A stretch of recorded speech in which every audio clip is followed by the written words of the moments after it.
Right, mate, you've been on your travels again. Yeah, mate, yeah. Where have you been? Oklahoma is the only contest that I've thrown up at coming off the stage. I just went, like in my hand and like all down my shirt. But luckily I got off the stage by that point. And then a guy went to come up and shake my hand. Well, I was like, no. I was like, dude, I can't shake your hand. I didn't get invited to that Sidemen footy game. Who played then? So the Sidemen versus someone else? Sidemen versus like YouTube All-Stars. YouTube All-Stars. And somehow I did not make the YouTube All-Stars cut. Who's that footy player, that goalkeeper that vlogs and has got his own podcast? Foster, Ben Foster. Yeah, I did me on Instagram the other day. Yeah, did you wear? Yeah, look, he follows me. Send him a DM. Follow him back. Send him a DM. Fuck off, follow him back. Fucking This is right.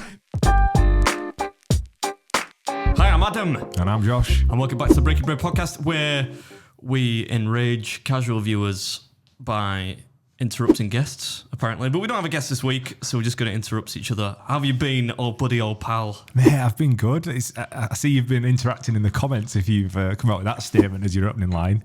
No, I didn't really interact. I just read a couple of them and then gave up. Yeah, then gave up, yeah. It turns out we ruffled a few feathers. I had to make it apparent on the Instagram story that we're not a guest-based podcast. To be fair, though, we've had, like, whenever we've had guests on, I've noticed tons of comments from people saying, oh, actually, you guys are actually really good at interviewing because you just listen to the guest. The difference with Katina and Randy is we're mates with them, right? Or I'm friends with them. So so it's my fault. I probably just subliminally interrupt them because I'm like, yeah, fuck it, I've heard that shit before. Let's just have a chat. So, you know, if you want to hear more about Katina and Randy's origin stories, they've probably done 500 podcasts. Go listen to those ones. So, but yeah, hopefully you weren't too offended by the fact that I actually said in the podcast, sorry, Katina, we've kept you sidelined for a while because we were talking about something else. But I think what I don't think Katina was offended. I think the appeal of what our podcast is versus a traditional interview-based podcast like Jackmate and all those. Like Jackmate is formally trained in interviewing. Fucking boo! he's studied interview techniques where you ask a question and it's very matter of fact, which is the correct way to do it. Our way of doing a podcast is that we want the person to feel like they're just part of the conversation. It's not necessarily an interview. To feel as hectic and chaotic as possible. Yeah, and like the idea. The vibe of like this camera cut to the wide, George, this is supposed to be like they sit with us. So the audience gets to sit with us at the table, whether it's just me and you or Got a GoPro there. Like another angle. And that's kind of the deal. So yeah, we offended a few people. We got compared to Happy Hour, and then I said we're not Happy Hour. Yes, sorry, boyos and girls. But yeah, that was just, I thought that would be a good gag for the intro. It's quite miraculous I actually made it here because I had an actual tire blowout. Luckily, my driving skills are that accomplished that I didn't crash into anyone. And what happened within 5 minutes of pulling over, Beard? It wasn't even, it was more like 5 seconds. I came back in, I got out of my car, I was like, fuck! And I walked around to see the tyre that had exploded. And then I noticed somebody pull over in front of me. He was like, can I get a picture, Beard? I was like, yeah, of course you can, mate, yeah. You got these spare tyres, do you, in there that happen to fit a Tesla? But I mean, it was, if nothing else, it was terrible from my perspective, but he said it made his day. And his kids are big fans. So he got some pictures, said it was going to make his kids' days. So there was a reason behind it, I guess, at least. The gods of fate, you know, the Tesla gods determined that I would break down that day and make his day, apparently. So Adam rang me, told me that he was going to be late, and he pulled up. And I knew the level of stress that you'd have been under. When you rang me and you said that your tyre's blown out, I thought, right, I'll come in out because you're like 3 miles away. So I drive down. It turns out Teslas don't come with a spare wheel. They don't. Tire. Fuck Elon Musk. Which I didn't know. But you know what as well? I Googled it, right? Because I had plenty of time to try and wait for the dude to come and, you know, sort it out. So I thought, why don't Teslas come with a spare tire? The company line is too much additional weight. How much does a tire weigh? You know what I mean? I feel like if you go in there and maybe if you weigh like less than 300 pounds, if you're tiny, you could be like, well, look, I'm only 150 pounds. Can I just elect to have a spare tire because it's not going to add much more weight to my car? Surely they could have put like a space saver in, like one made of aluminium, just a light one, you know? Not only doesn't have a spare tire. I've got a van, right? So I thought, I'll take the wheel off your car, I knew there was a tyre shop a mile and a half away. So I thought I'll take it and go get you a new tyre fitted. I thought that'll make Adam's day. Like that'll take him off the edge. He'll get happy. They don't even come with a jack or like I forget what you'd call it, a wheel nut and all that stuff. It doesn't even come with that. And the one from my van didn't fit yours. So in true Adam fashion, in fact, can anybody guess what he's done? Can anybody in the comments, before I tell you what he's done, can we guess? No? Right, okay. So spoiler alert, he rang Mrs. Beard and said, come and sit in my car whilst I go and do a podcast. So now Mrs. Beard sat at the side of the road somewhere in Leeds. She sat in the car. I gave her the key. So she sat in a Tesla in Leeds waiting for some random dude to come and change the tyre whilst you come and do a podcast. Well, on a day off. The schedule dictates that. It's quite fortunate, but you know, I'll pay her like some money for a time. But she's more than happy to help. I'd do the same thing for her. To be fair, she would have just changed her own. She would have bought a car with a tyre in it, a spare tyre. She would have changed it all. She'd have been home by now, smile on her face. She would, but anyway. Well, let's move this swiftly on then. So we start off most podcasts, or we have done previously, joking about a Spotify deal. We are yet to get one. However, we are doing a live show. We interrupt this program to bring you a special report. The time has finally come. We're taking this show on the road. For one night only, Beard Meats Food and myself are doing a live podcast at the Everyman Cinema in Leeds. The event will take place on the 28th of October at 8 p.m. We're going to have a couple of special guests, some interactive games that you can get involved in, and make sure you turn up with an empty stomach. You may need it. The ticket will grant you access to the show and to the official meet and greet afterwards. So even if the show's shit, you get to meet the little man himself. Tickets are available at breakingbreadpod.com or click the link below. We can't wait to see you there. Now on with this week's podcast. In true Breaking Bread style, we left this a little bit late. Yeah, a little bit, yeah. So the gig's in 2 weeks, and we only just announced it. So that's pretty exciting. Exciting's one word for it, yeah. It could be stupid. It could be a bit of a mistake. But we've sold some tickets. However, I went to watch. So Ben, who's come on the show before, Ben did a live show recently at Skipton Town Hall, and he had I think 150 seats or something. And I said to him, and a really good show. And I sat there with his friends and family, and I said, "Oh, how long has Ben? When did he start selling tickets? And how long has he been planning it for?" And they were like, "Oh, they've done sort of 2 or 3 rehearsals, and they've been selling tickets for the last 3 or 4 months." And I sat there, and at this point, we're like, I don't know, less than a month away from ours. I'm like, "Oh, well, we've got a show at the end of the month, and we've not sold tickets or planned the show yet." Rehearsal. They looked at me like I had 2 heads. They were like, "Are you actually that stupid?" Well, I was, but when you told me that you were before, but you didn't actually get my permission before planning all of this. You just kind of floated out, "Hey, would you ever do a live podcast?" I was like, "Yeah, it might be interesting." Then the next thing I know, you're selling tickets.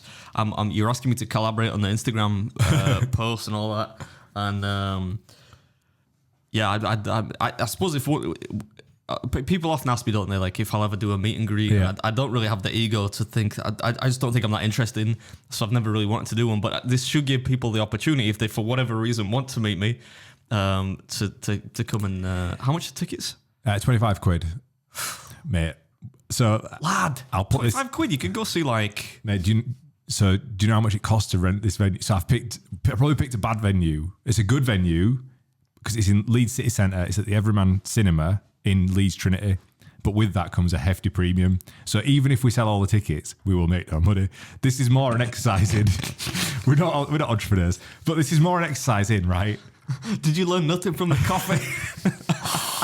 I thought, right, it's his 1 year anniversary, so it's like a party. Oh yeah. That was my thought behind it. Was it's the perfect place. It's in the city centre. We can do a meet and greet. It'd be nice to see the people that listen to the podcast week in, week out.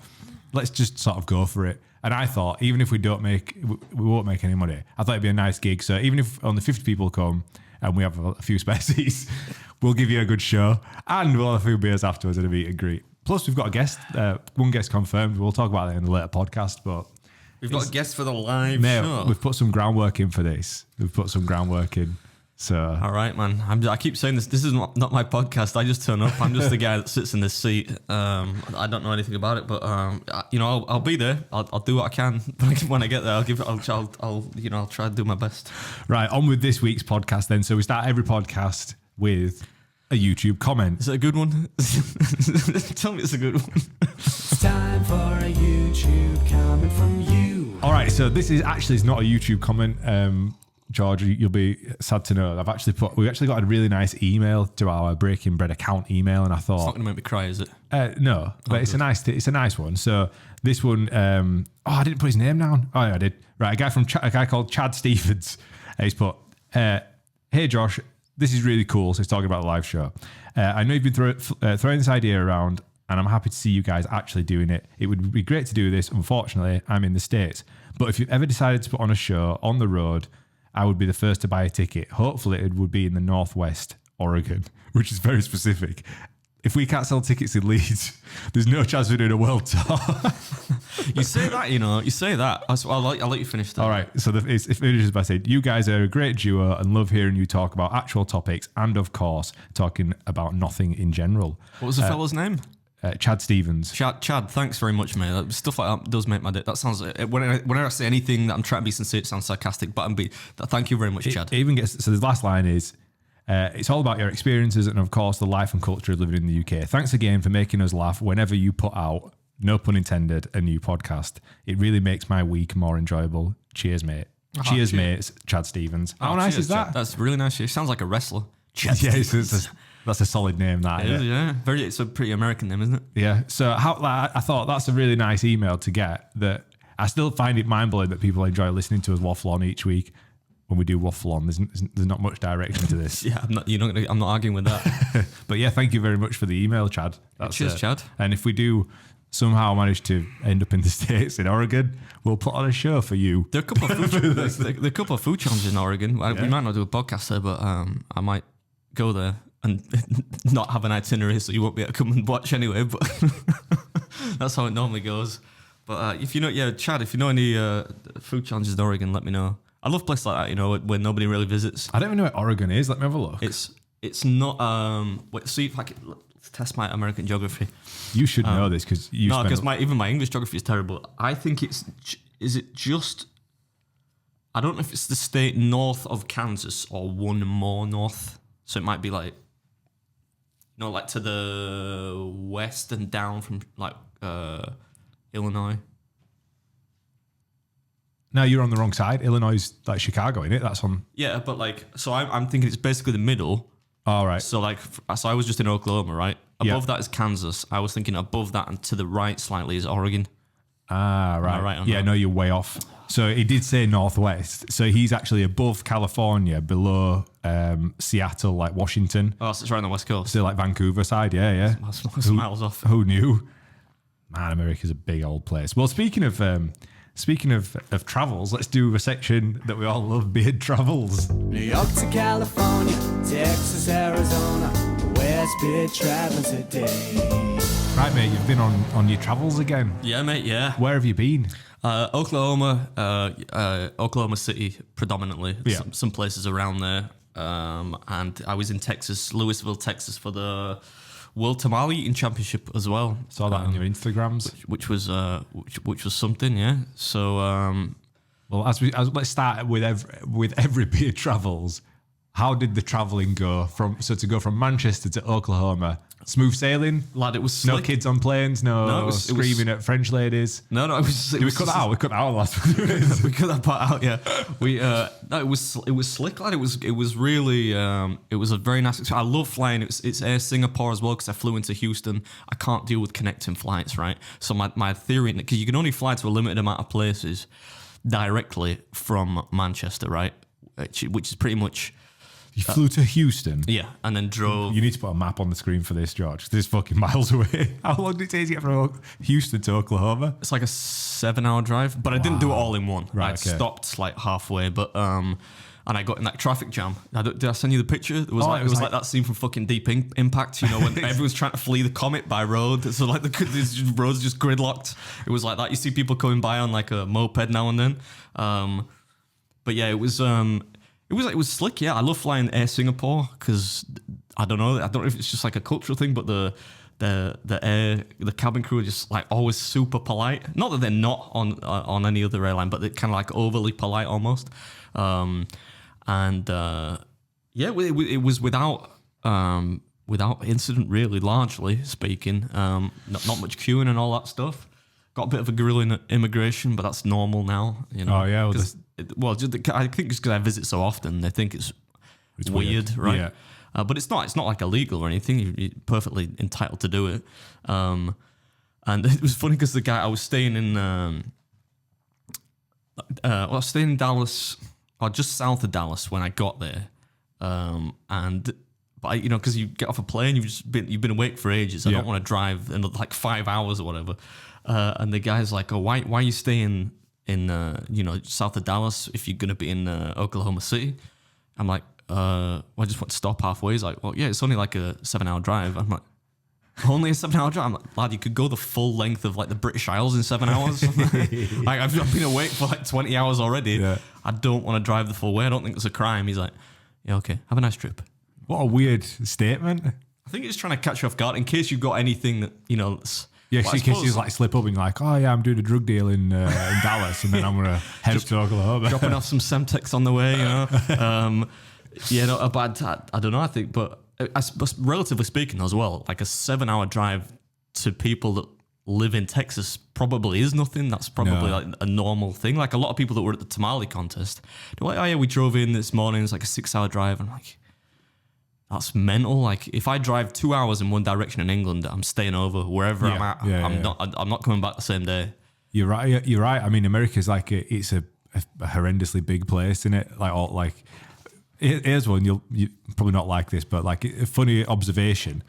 So my parents are out in Florida at the moment, and they've had a big hurricane pass through, right? So I think 100. I don't know the exact amount of numbers, but like obviously mass destruction, power outages everywhere. But one of the people that we know out there, like one of the family friends, put what you're going to do, like basically Tesla drivers, what you're going to do now, go down to the store and get a jerry can full of electric. And I was like, all right, it's a bit insensitive. I thought, actually, that's quite a valid point. Like, traditional combustion engines in times like that, especially in like Florida and the southern states that get hit by, all sorts of stuff. The modern electric vehicle's probably not cut out for that, is it? No, I mean, like I probably wouldn't drive electric if I lived in America unless it was a massive, unless I live close to a very large city, you know, because the infrastructure is still not good enough, I don't think, to make electric vehicles practical for everything. That's why, in fact, on that particular little anecdote, when I picked up my rental car when I got to Houston, right?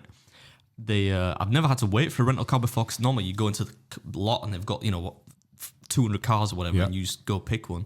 And you had to queue for like 30 minutes because they were bringing them around. But at the same time, there was like 15 Tesla Model 3s there. And obviously nobody's picking them up because you can choose that car if you want. And they actually try and give them. I told you this story last time, didn't I? About when the rental car place was a family ahead of me. And they said, we can give you a free upgrade to a Tesla. All right. They're literally trying to give them away. Because like, if you think in Texas, they're not the most practical car to drive because they don't have that many charging stations for them. And because it's so big, there are lots of rural routes, what we'd call A roads, but basically just long A roads. Nobody wants to take them because you then got to plan, where do I stop to charge, whereas with a combustion engine car, you can just stop at one of those janky petrol stations in the middle of nowhere where people are pumping your gas wearing, what do you call them? Dungarees. Dungarees, chewing on a piece of straw. It always makes me laugh as well how much Americans complain about fuel prices. And it's dirt cheap. Yeah, I fueled the car, like the car I had was like a fucking Chevy Spark or something. And it did like 400 miles on a full tank. Yeah. And it cost me like $28 to fully fill it. And I'm like, that cost you about 90 quid over here, easy, wouldn't it? Yeah, easy. It's wild, man. Like it's a wild place. So, tell us about the journey then. To like what happened. Obviously, you eventually got up to Oklahoma, and then the food challenges started. How on your last trip that went out online? Is it Canada? Maybe. Yeah. Did you go straight to a food challenge from the plane to a food challenge? I feel like on one of your previous trips, like it almost looked like that. No, I did on. It might look like that, but like in Canada, I fucked up because I went. This was part of the intro to the second video, I think, because I went to. Where the fuck did I go? I can't remember where I went. I went to Kingston, and then I was gonna stay for the majority of the trip up in Ottawa and then go to Montreal, because I've been to Toronto before a couple of times, never been over there before.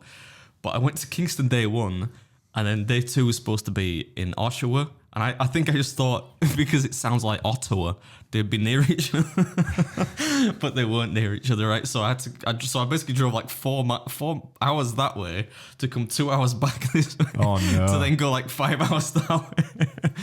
But no, I stayed the Canada trip. I stayed. I got off the plane and I got there late, so I stayed at a hotel. Yeah. And then first thing the next morning, I did the first. Right.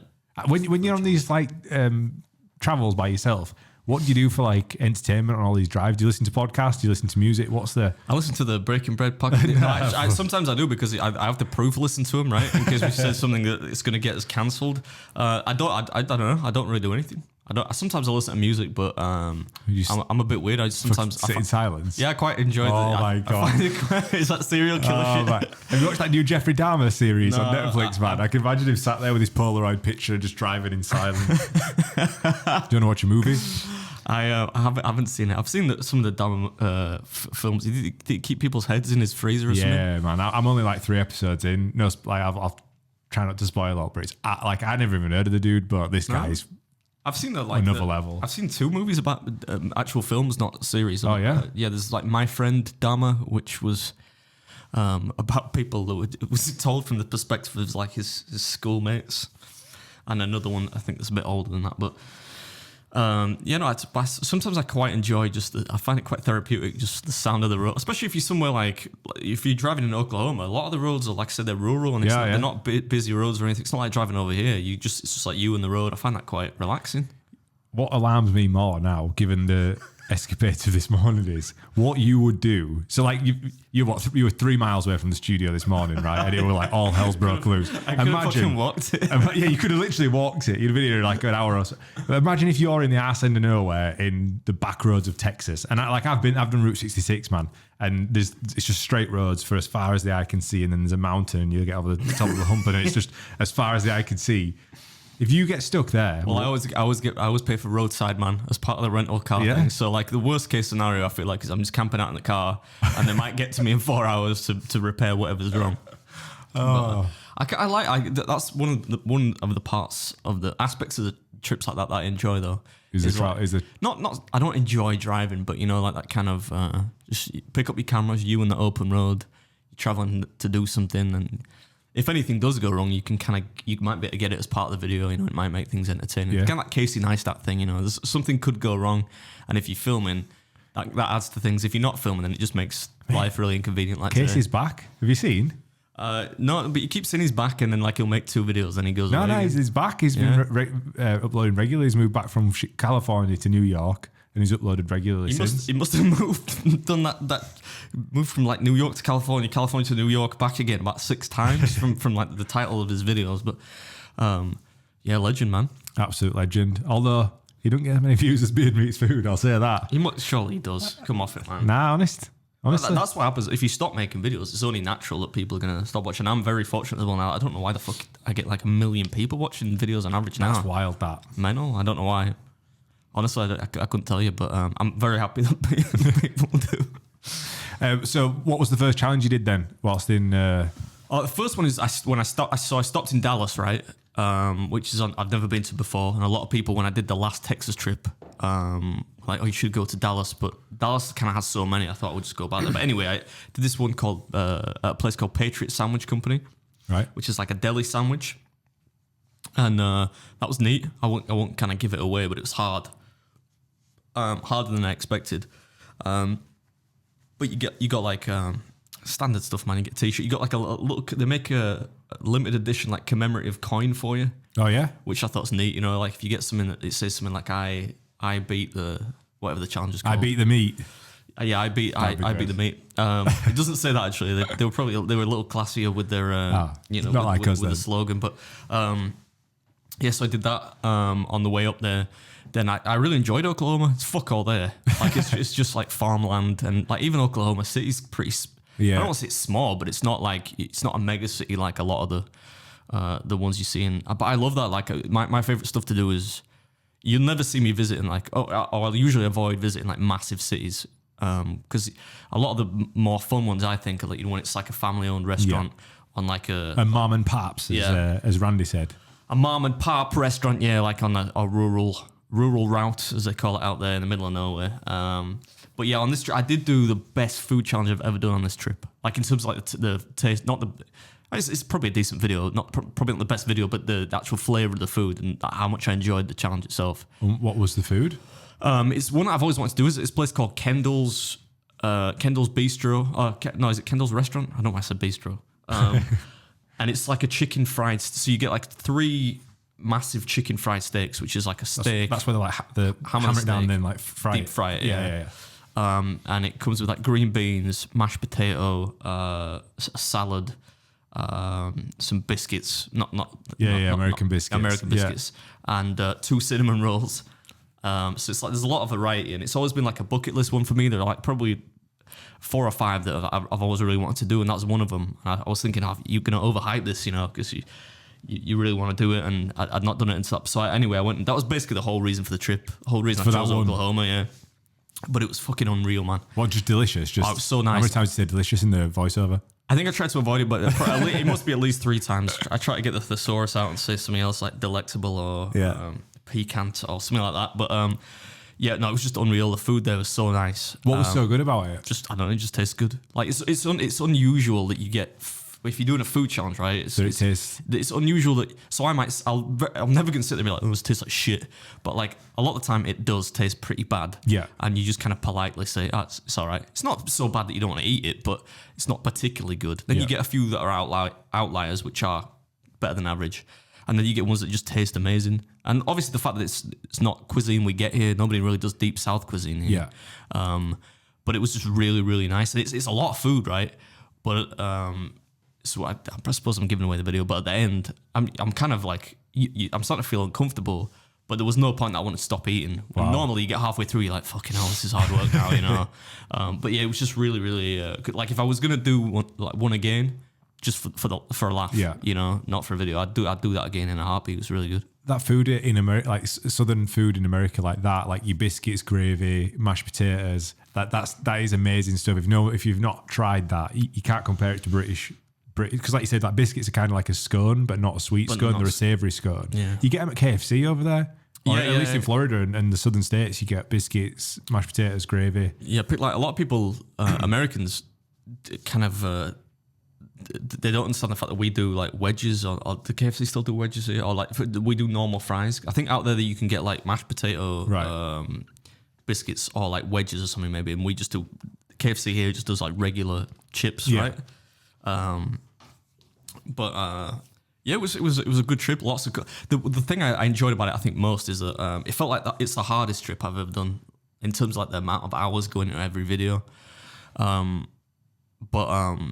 For what reason? For like just the amount of time you spent editing each video? Yeah, just because to me now, it's like, especially after that, I told you about the Canada series when I was like, oh, these are the 8 best videos I've ever done, and I fully believe that, and it's very rare, that I'm actually happy with what I make. Yeah. And there's normally something I'm like, oh, that was a bit shit. But I think because that's like, so that once you do that, right, that becomes the new. You don't accept anything less than that. Yeah. So like every video, I'm trying to make it as good as I can, and I don't know if.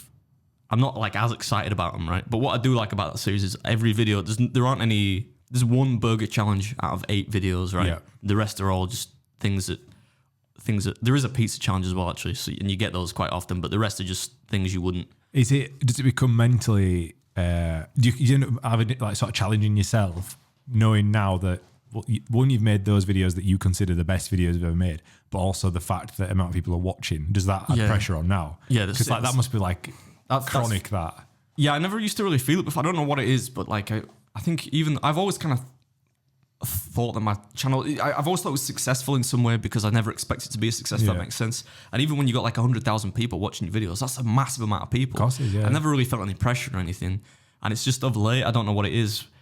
I think it's the fact that you think, like 1 million people are watching every video, and a lot of them like almost immediately. You know, like 20. I put up a video on what is it today? Tuesday. Yes. So the video went up on Sunday. It's done 1 million views already, and so it's once you make a video and people are like, oh, we really like that. I've never tanked as many videos in a year as I have this year. Yeah. Because I just don't. Because even though I get done with them, and I'm like, it's not good enough, right? Yeah.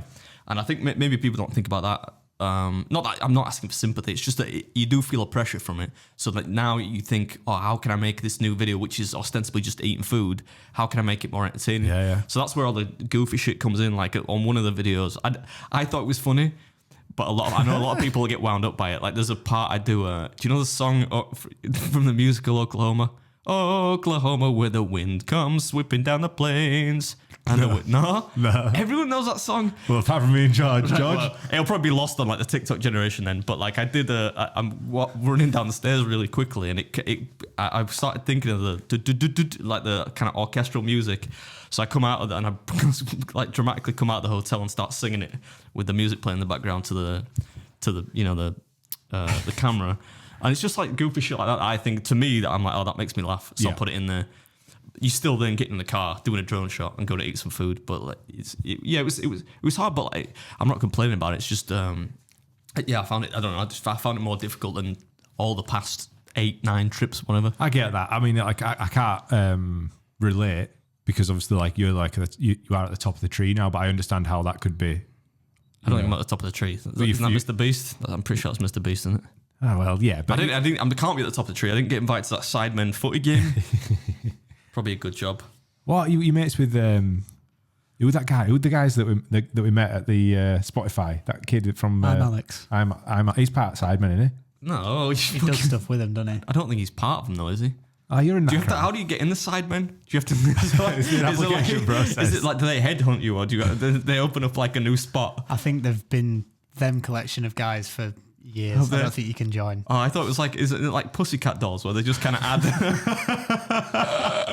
they add like a member after a while and that nobody notices. But that was a big success, wasn't it? On the topic of, I'm going off on a tangent here, but I recall in the last episode, the last one we did, we got asked about what we think about YouTube boxing, right? Yeah. And it was not particularly complimentary. But it was nice to see that, though, because that was a charity game of footy. It was streamed live on YouTube, and I think they got like 3 million views, which is no joke. Oh, really? For like a game of footy, yeah. It was like 6-5, something like that. Is it? I didn't watch it. Who played then? So the Sidemen versus someone else? Sidemen versus like YouTube All-Stars. YouTube All-Stars, and somehow I did not make the YouTube All-Stars cut.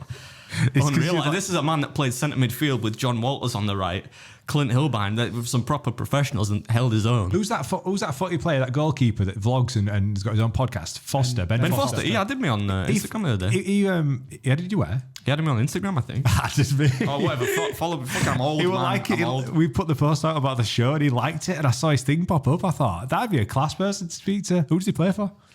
He Watford, used to right? play for United back in the day, but I think his last team was Watford, yeah. Yeah, look, he follows me. Send him a DM. Follow him back. Send him a DM. Fuck off, follow him back. Fucking Watford. This is why. This is why I've got no friends. This is why you didn't go on the All-Stars team. Yeah, because you're like proper overwhelmed by like celebrities, aren't you? I'm just like, I'm not overwhelmed by celebrities. Hey, They're just humans. you know who messaged me the other day? You won't know him. I don't know why I'm just pointing at you, George, just because you're a musician. You know Neck Deep? Yeah. Fuck Neck Deep, mate. The shit. You know that band? Their guitarist follows me. He's like, oh, I love your videos, mate. So he said he sent me a message, followed me, and then he sent me a message. I was like, fuck it, I know that name.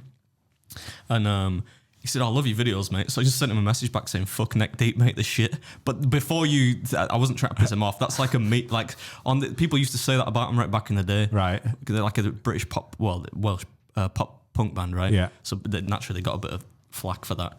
And I think on one of their records, I think it's the end of maybe track 1 on Life's Not Out to Get You. You can hear him in the background, and one of the band members goes, nah, fuck Neck Deep, mate, the shit. But you got the joke, fortunately. That's good. Given that he recorded the song, you should get the joke. I'm glad that landed well for you. Yeah, quite a few people like what I've had now, like Benny Blanco as well. That video, like there's a video right where I've got that message in it, you know, that he sent me, Yeah. and that still hasn't gone up. which shows you how far back behind some videos are. Oh, really? Yeah, I thought I'd seen that. No, I shot that like fucking 5 months ago. I just don't like the video, so I've not put it up. That's waiting mad. to go up, but That is mad that you still like binning videos and archiving them if they're not up to scratch. Fair play to you, man. So any more anecdotes from Beard Travels?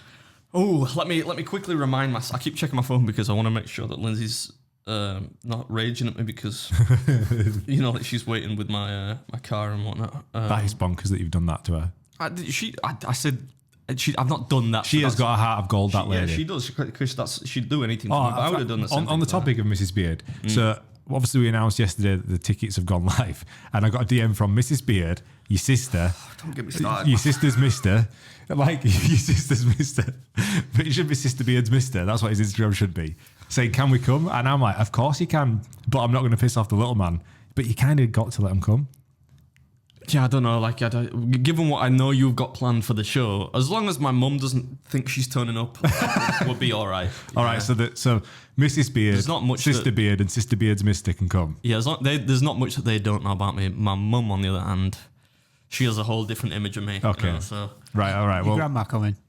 oh, my grandma would be a she's blast. the guest. She's like on the list for the If guest. I could get her there, man, we could get her on start, man. That would be unreal. We'd have to confiscate phones for that. Do not record this. Right, go on. Any more anecdotes then? No, not that I can think of off the top of my. I mean, the contest was it was my highest contest finish for a while. Oh, yeah. The tamale contest. What's a tamale? Dude, I ate 50 of them and I still can't. I probably couldn't tell you. Imagine this is how I would describe it to people. Imagine if you got like a bag of Doritos, right? Emptied them out and mashed them up, and then poured some water on them and made the dough out of it, right? Yeah. And then fried that with bits of ham in it. Or bits of pork. That's what they're like. Wow. It was the only time. I'll give you an exclusive. Right, you ready? This you can clip this, George, and use it to get people to listen. You know, I know what you like with clickbait. It's the only contest that I've thrown up at coming off the stage. And I'm very fortunate I didn't get disqualified because it happened after they announced that I came like second or whatever. Why? Why? Oh, man. It just didn't sit right. It's before I did it, right? So this is the thing about the contest. This used to happen quite a lot back in the day, but there were two Major League Eating contests on the same day. That used to happen a lot back in the day, but it's quite rare now, and that's a good thing because it splits the field a bit, right? So a lot of the good eaters will go to one, and you see, basically you're gonna do better because the field is less deep, yeah, because everyone's separated. So I went to do the tamales one, and a lot of other people did pork rolls, which is in New Jersey, and so I got there and I'm thinking I've got a good chance to do well here, and sure enough, I came second. I should have come first, but I got like a fair deduction. I ate like 50 and a half, but I got deducted like fucking 4 or something for being a messy eater. So I came second and got like $1,000. What was it? Did you ask me a question then? Yeah, why did you throw it? Like, did you just not sit right? Sorry. Yes, but what I was getting at, sorry, is that before the contest, Jeff Esper, who's like this, he's basically the best eater in the world now. He messaged me and he's like, "Are you coming to pork rolls, Adam?" I'm like, "Nah, man, I'm doing tamales." He's like, "Oh, good luck with that." I'm like, "What do you mean?" He's like, "That's contest is the one with the highest percentage of like, the highest puke reversal percentage they call it, right? So like pros, right? So professionals who actually throw up, which is very rare." Yeah. And I was like, "Shut the fuck up, Jeff." Like I very rarely would throw up at a contest. Like I've got a gag reflex, like. I've been honed in prison, you know what I mean? Like, I've got a great gag. I've no gag reflex, basically. So anyway, I'm just like, yeah, well, good luck. And I'm thinking it can't be that bad.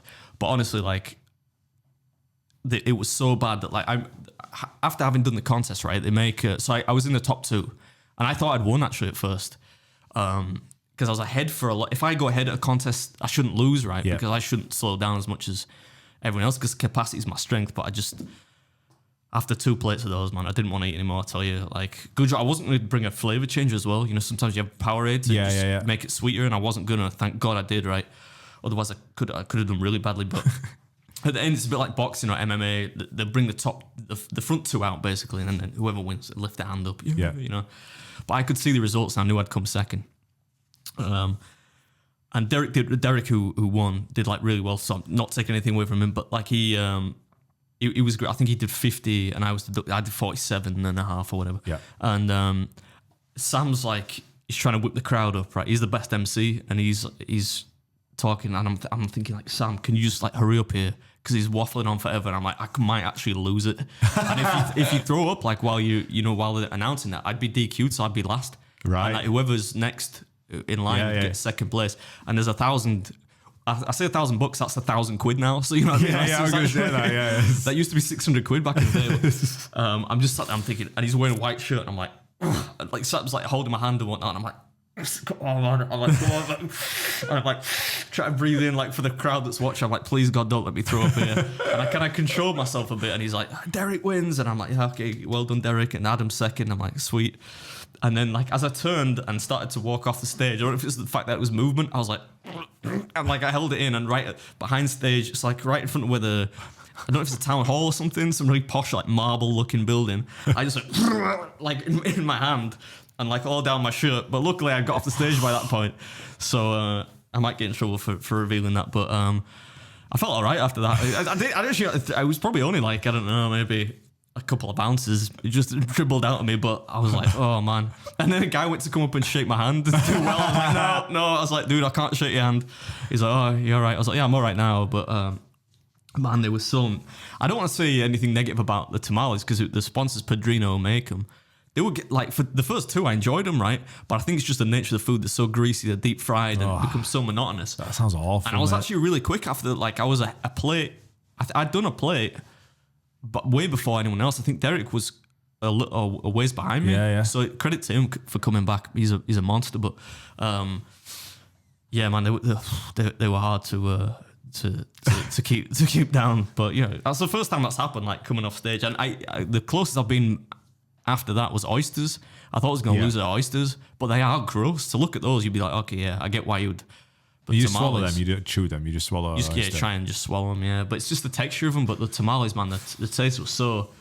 They were good tamales, but like they're heavy and they're so salty, and greasy. Mate, after last week's episode, you can do the World Scorpion Eating Contest. Yeah, I'll be all right with that.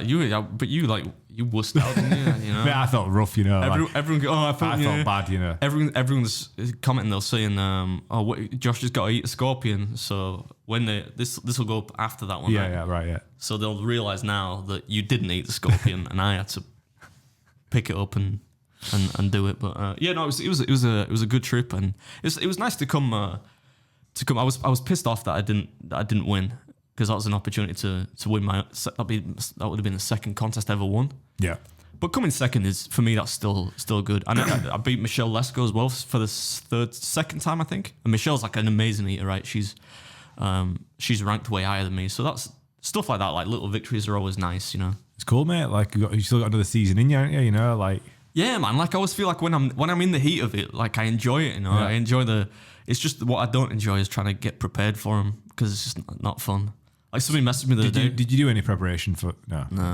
I did that. That was I didn't film it either. That was a second, third to last day, and I did 2 food challenges afterwards, which was not a good idea. You watch the videos, you find out why. But it was a cool trip. Yeah, nothing really that eventful happened though. That's it. No, like you got home safely. You didn't fight with a cat in airport in scanners. No, I'll tell you what though. I don't know if I should.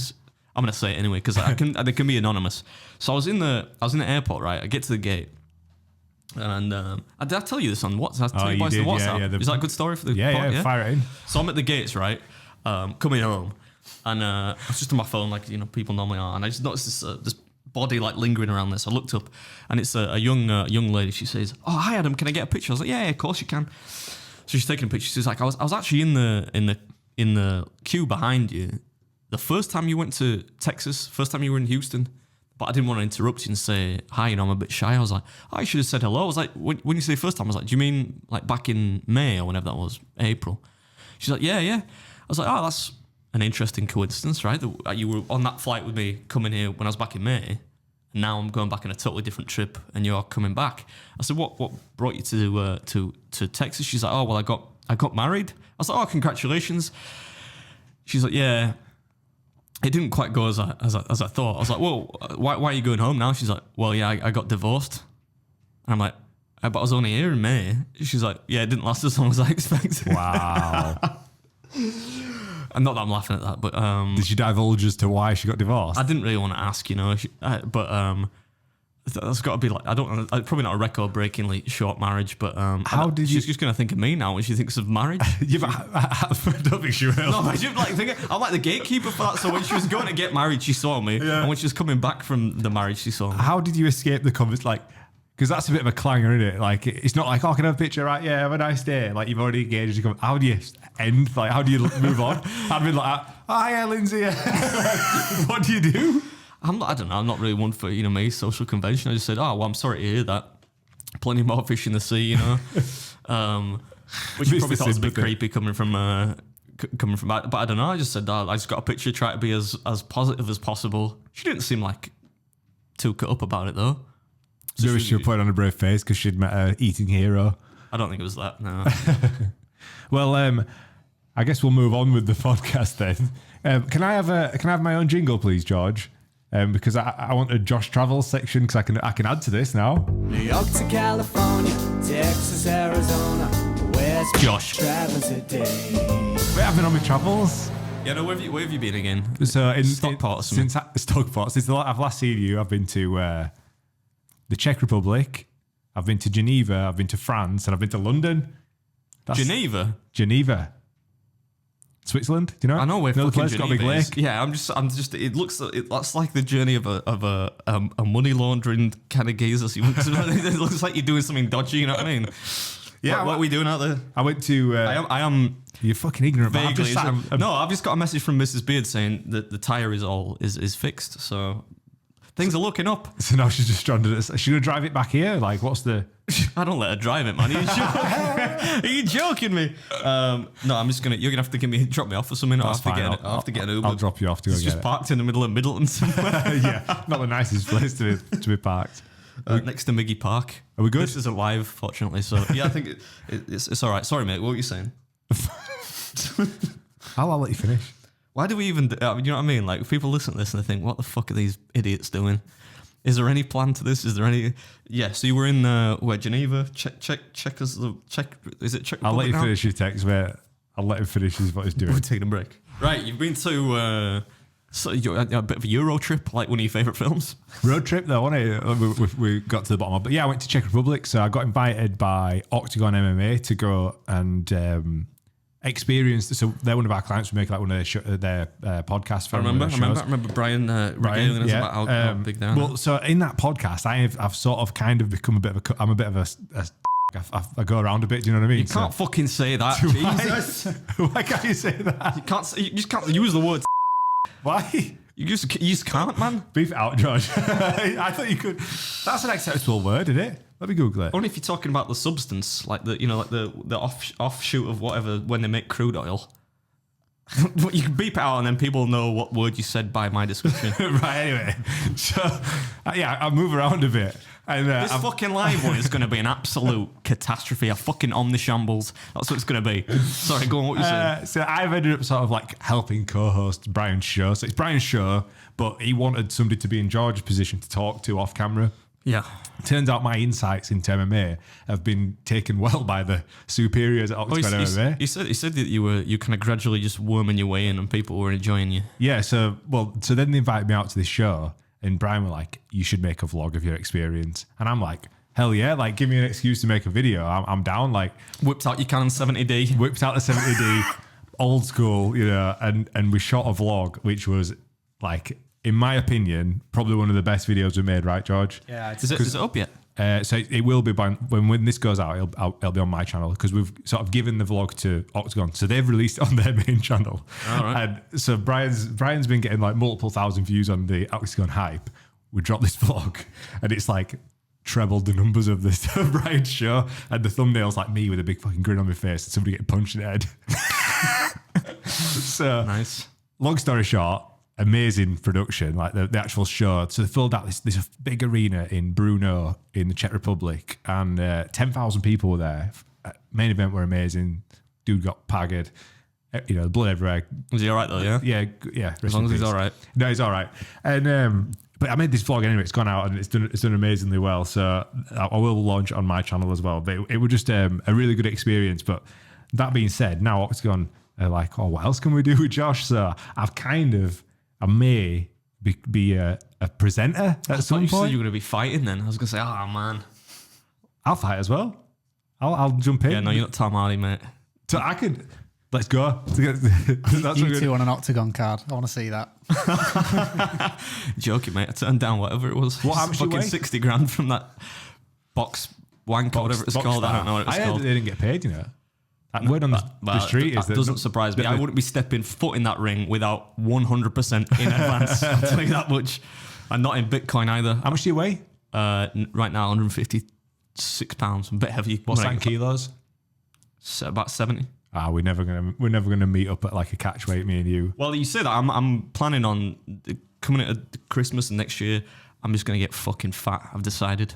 Not fat. Fucking fat. I'm gonna gain some weight. Why? Because I don't know. I just feel like I want to gain a little bit of weight. What, muscle you mean, not like fat? I'm not going to intentionally just gain loads of fat, but Yeah. I'm going to try and put a little bit of bit more weight on. Beard's jacked. Let's go, Beard. I'm going to get jacked Let's beard go. back when I was 180 or whatever it was. Like yeah. Tom Hardy and Warrior, traps up here. Yeah, but natural. Look at his big smile on his face. I'm a lifetime natty. Go what you can say. So yeah, anyway, I went over to Czech Republic. Amazing promotion. I would like to take you to one of those events because I think I'm trying to get you more involved. You do watch a bit of UFC, but I want to get you more involved in Well, MMA. I said when Brian was on, I'm cutting out the middleman. I said, Brian, can I have a tip? I mean, like, if any one of us is more valuable at that event, surely it's me. And he said, he kind of looked at me like, yeah, all right. Yeah, well, all right. I'll speak to. We'll get you a ticket. Speaking Yeah, of man, they tickets, probably got. Where is it? They're all in the Czechoslovakia. they're going to come to Is UK. it's the Czech Republic, right? Czech Republic, I yeah. keep saying Czechoslovakia. I'm sorry about that. They probably got some food challenges out there I could do. Sorry, Yeah. what you can say. Well, we're actually going to an event this weekend, aren't we? So when this comes out, the event will have passed. But I do forgot you remember about that? that, yeah. Have you told Mrs. Beard? Because we're playing out a few nights this week. So it's just, Oh yeah, what's that? Stop asking me to come to stuff. he's the most antisocial person I've invited You're to the only like person I say yes to as well. I don't know what it is. I've invited to like 3 things and he's saying yes to them all. Mrs. Beard's like one of her relatives had a wedding this week, and I was like, nah, mate. We're off to a fighting event in Barnsley. Are you excited for that, George? Yeah. Oh, is George coming? George, me, you and George, yeah. I've never been to anything like that, so It's, looking it's forward to weird seeing somebody getting punched in the head when they're about I 6 imagine foot it is away a from bit you. like Yeah. a strange experience. Did I tell you first MMA event I went to? We're in like basically in a shed in Leeds, Yeah. and this guy got head kicked, and I thought he died. Like he were on floor, he didn't move for ages. Like doctors had to go in, but they went silent, so he got head kicked, and it was like, and he just dropped to the floor like lifeless and just stayed there, and I was like, we've actually just watched somebody die. Luckily, he survived, but it's kind of weird. But it's also like Can't wait. mildly insane. It's almost like a gladiator style. You know, there must be a reason people watched that back in the day. I'll just talk to George about music if it gets too brutal, I think. My second trip went over to France via Geneva to visit my wife's family, live out there. You're a jet set around. You got all your family got like. Josh comes from money. That's what you don't realize. He's got holiday homes in Florida, you kidding Geneva, me? Zurich. Fucking. This is Adam's. You saw it on the Randy podcast. This is him trying to deflect the fact that he's got money onto us that have got no money.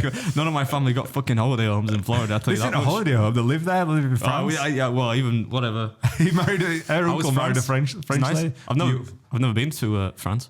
What, at all? Never been there. Wow. No, I say I wasn't wanting to go. It's probably like way down my list of places I want to go, but I would enjoy it. I'm sure. We spent 4 days eating really nice baguettes at French bread and, Not that you want to and stereotype pastries and cake. France. No, but they do like.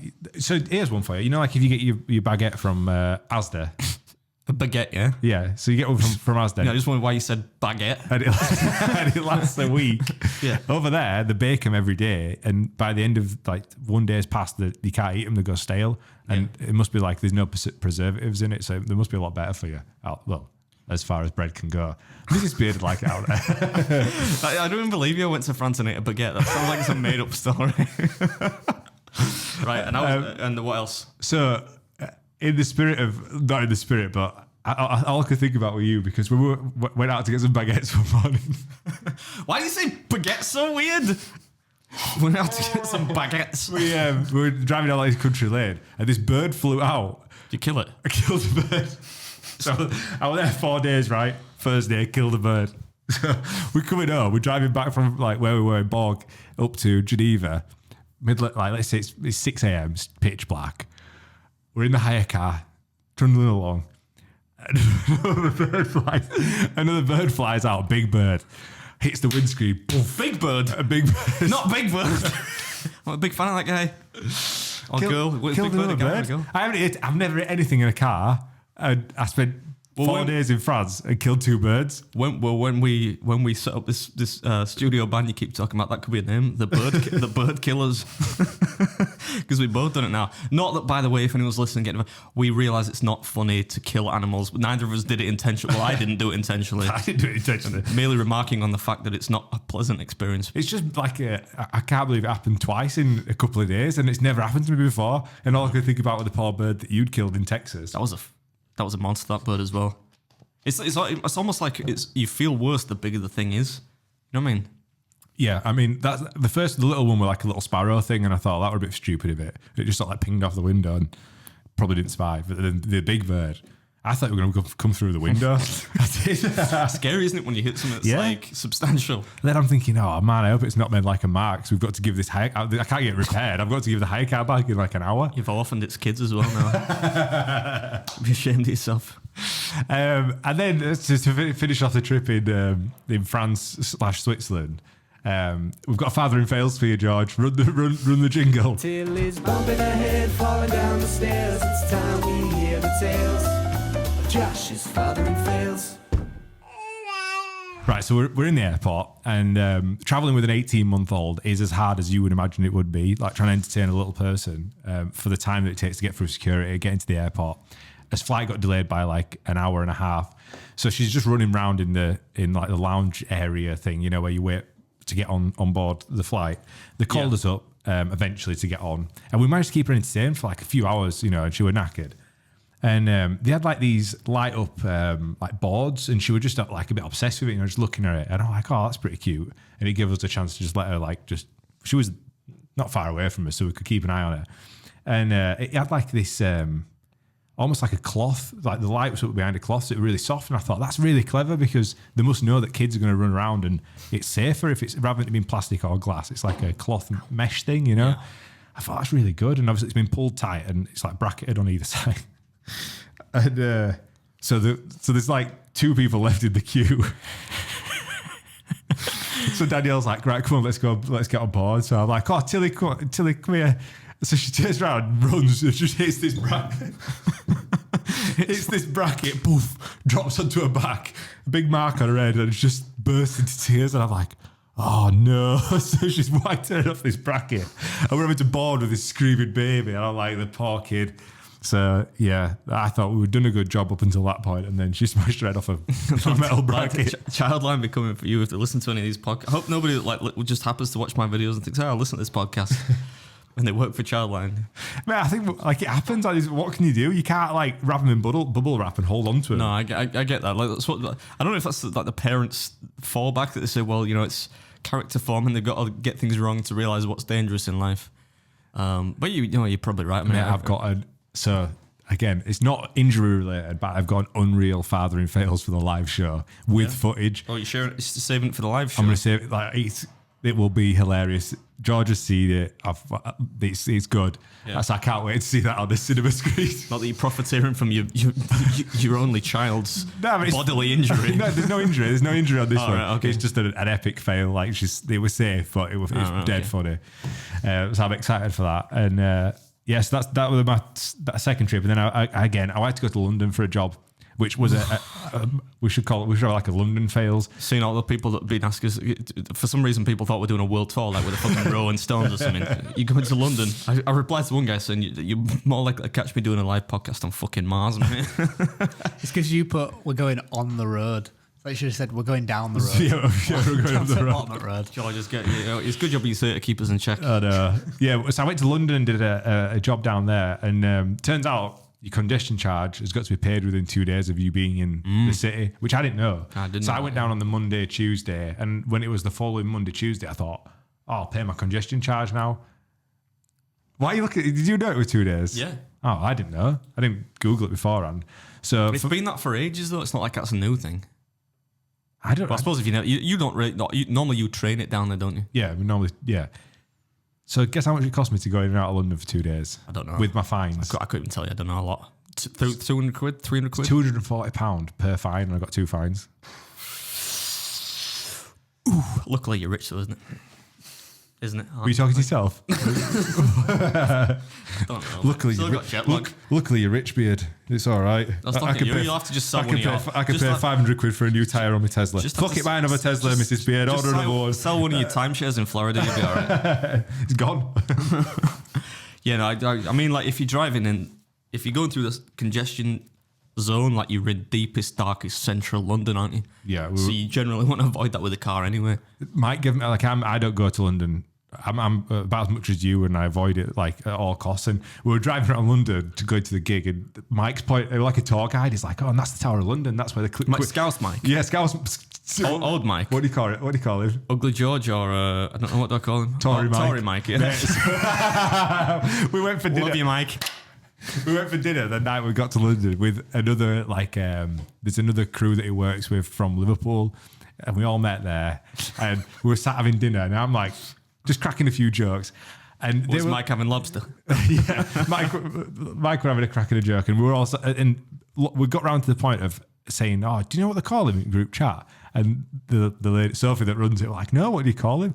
And I went, "Oh, Adam calls him Tory Mike." So they were like, lapped that up, like, because obviously Liverpool's like hard labour in it. And they were like, "Tory Mike, no way."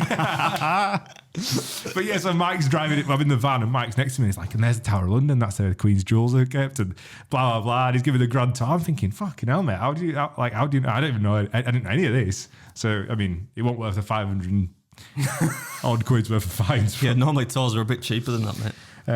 And lastly, I went to Essex, mate. I went to so the inspiration for this kind of setup was SAS Who Dares Wins-ish. I thought you were going to say the only way is Essex then. You didn't run that one by me.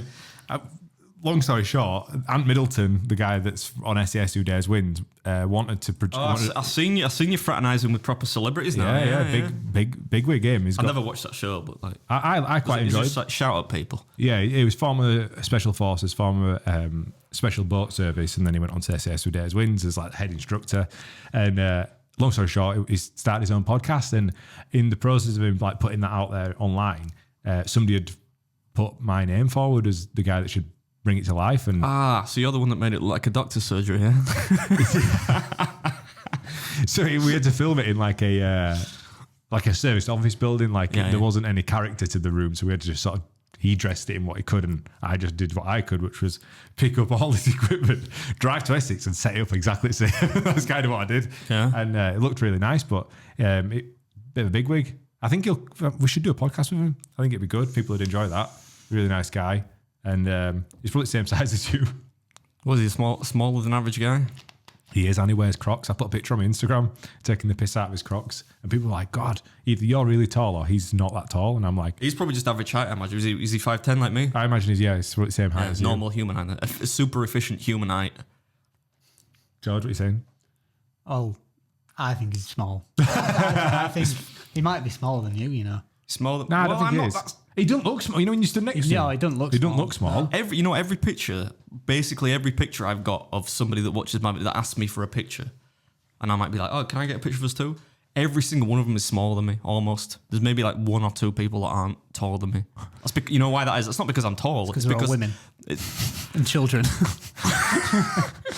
Yeah, you're taking the food off because I'm wearing those fucking Kanzari shoes that I keep seeing advertised on Facebook with put like a little wedge in your feet and you look taller. Tag you and say, do the Dave Portnoy where he's on his tiptoes. Yeah, but he was wearing a fucking Spurs shirt. I was like, ew. What were you saying, Sam? I don't know what you were the fuck I was validating saying. your height again. Yeah, well, because I'm average height, that's why. Did you see the guy we put a post out yesterday, the guy that had photoshopped you even smaller? Yeah. I was like, that's quick, that was fast, that. Somebody... He must be a pro, that's all I'll say. I don't know how to do that. You should see some merch we've got for the live show. Oh, what, mate. merchandise? You can't see. Like, it is the... You've put so much effort into this. This is the... I'm so proud of how, like, how good these shirts look. It's going to be hilarious. You're not going to like it, but everyone else will fucking love it. Do I have to wear the shirt? No, you don't have to wear the shirt.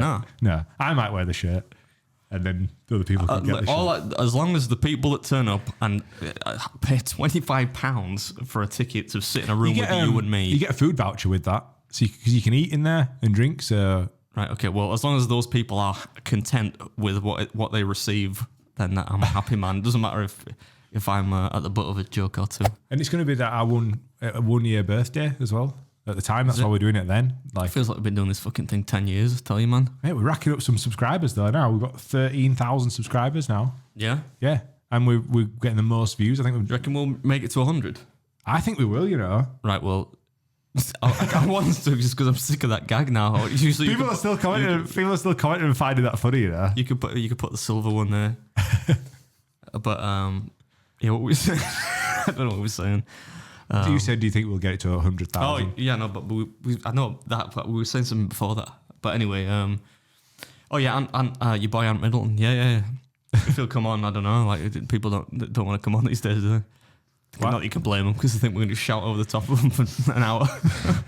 That's kind of what happened. Ah well, it is what it is, mate. Have you got any more stories you want to tell us for this week? No, but I was going to ask you, have you seen the Elvis movie? No. All right, I'll George? fuck up then. I started watching it but couldn't get into it, unfortunately. Go on, tell us about the Elvis movie.